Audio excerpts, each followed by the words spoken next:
Donc, grand remerciement à tout le monde. Nous profitons de cette occasion pour dire tout ce qui s'est passé entre des fils de ce pays, des Sénégalais, qui ont eu un contentieux avec des multinationales. L'affaire remonte de 1981 avec Bouygues Offshore. Quand on dit Bouygues Offshore, tout le monde le connaît comme Bouygues Télécom. C'est un nom de famille. Bouygues a employé ces Sénégalais de 1981 jusqu'en 2002, qui a été racheté par la société Saipem SA en 2002. En 2004, Saipem a intégré une entreprise dénommée Global Petroproject Service AG. Global Petroproject Service AG fut incité co-employeur de Saipem. Et il est un démembrement de Eni. Quand on dit Eni, Eni c'est International Hydrocarbures. C'est une société italienne. Donc GPS est un démembrement de Eni. Il fut incité co-employeur de Saipem, en même temps société de recrutement de Saipem International. Ce même Global GPS, pour l'abréger, c'est Global Petroproject Service. En l'abrégeant, on dit GPS. Donc Saipem que vous entendez, qui fut l'histoire, Saipem fait partie du groupe Eni. Et je dis bien que Eni, Global Petroproject Service, est un démembrement de Eni. Saipem fait partie du groupe Eni. Donc en 2004, la Saipem a intégré Global Petroproject Service AG comme société de recrutement.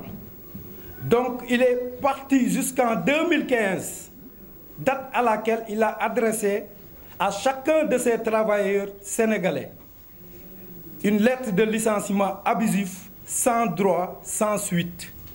Je dis à la date de 2015, ils ont adressé une lettre de licenciement à chacun de ces travailleurs sénégalais sans les indemniser. Donc, aujourd'hui, nous sommes en 2021. Nous courons derrière nos recouvrements de nos droits. Et pourquoi aujourd'hui nous comptons faire un point de presse? C'est pour lancer un appel à l'opinion nationale et internationale. Parce que c'est une affaire qui dépasse le territoire national. Aujourd'hui, nous sommes à la 3e délibérée. Normalement, au mois de décembre, le 15 décembre, le juge devait délibérer. Il a prorogé cette affaire jusqu'au 19 janvier. Encore prorogé jusqu'au 2 mars. Donc à ce moment, il faut vraiment qu'on mette le doute. Peut-être il est dans ses raisons. Parce que le temps de la justice ne peut être notre temps. Mais dans cette affaire,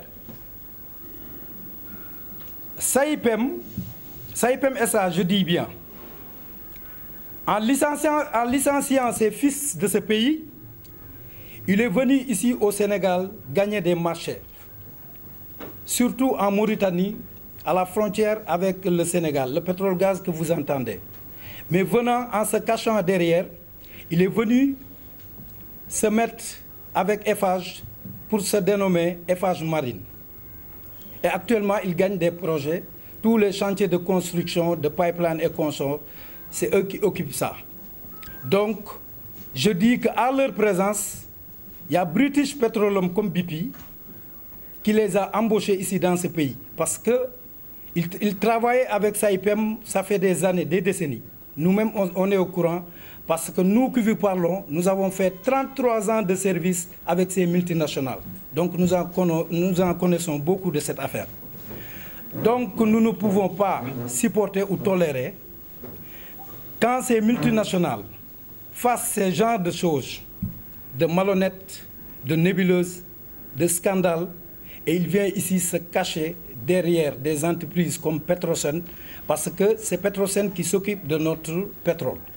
Donc, quand ils sont là, nous les avons avertis au début. Parce que je dis, c'est en 2015. On les a avertis parce que nous avons saisi même l'ambassadeur de la France.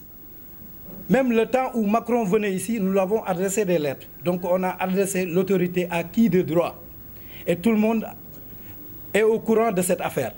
Peut-être, ils croient que ce qu'on dit, nous ne sommes pas des fils de ce pays. Pour cela, ces genres de comportements venant de notre État, je dis. Parce que je dis que normalement, c'est l'État qui devait prendre cette position. Ce n'était pas nous qui vont se rester ici pour discuter de cette affaire. Donc cette affaire a plusieurs complices. Je dis plusieurs complices. Parce qu'il y a la Sokopao. Quand je dis la Sokopao de Bolloré, la Sokopao, depuis 1981, les temps de Usuma, SDV, Delmas et consorts, tous ces fils de ce pays passaient sur la Sokopao pour aller s'embarquer ou bien faire des recrutements avec ces entreprises, ces multinationales. Donc, je dis que c'est depuis Bouygues Offshore. Et le représentant, c'est la Sokopao. Et si Saipem vient, la représentante, c'est Sokopao. Et GPS, c'est la Sokopao. Même les lettres de licenciement, on les a pris dans le bureau de la Sokopao. Aujourd'hui, la Sokopao veut jouer la neutralité pour dire qu'il n'en fait pas partie de cette affaire. Voilà cette nébuleuse. C'est pour cela, ces fils de ce pays, actuellement, ils crient pour que tout Sénégalais, parce que cette affaire, moi je dis que il ne faut pas prendre cette affaire pour dire que c'est une affaire de privé. Ça dépasse du privé, parce que c'est une nation. L'histoire des tirailleurs, c'était comme ça. On croyait que c'est les gars qui allaient à la guerre qui vont payer les pots cassés. Aujourd'hui, c'est une histoire que nous retenons nous tous pour que comprennent que c'est une affaire de tirailleurs. Maintenant, il est moderne. Parce que cette affaire, ça répète encore. Et je dis que moi, je lance un appel aux bons volontaires, à tous citoyens, de se mêler dans cette affaire parce que ce n'est pas une petite affaire. C'est une affaire que l'histoire retiendra. C'est des Sénégalais qui ont travaillé, ils ont tout fait. Fournir tout le sieur pour mettre les entreprises. Parce que cette entreprise que je vous dis, Saipem, c'est une entreprise leader dans le monde.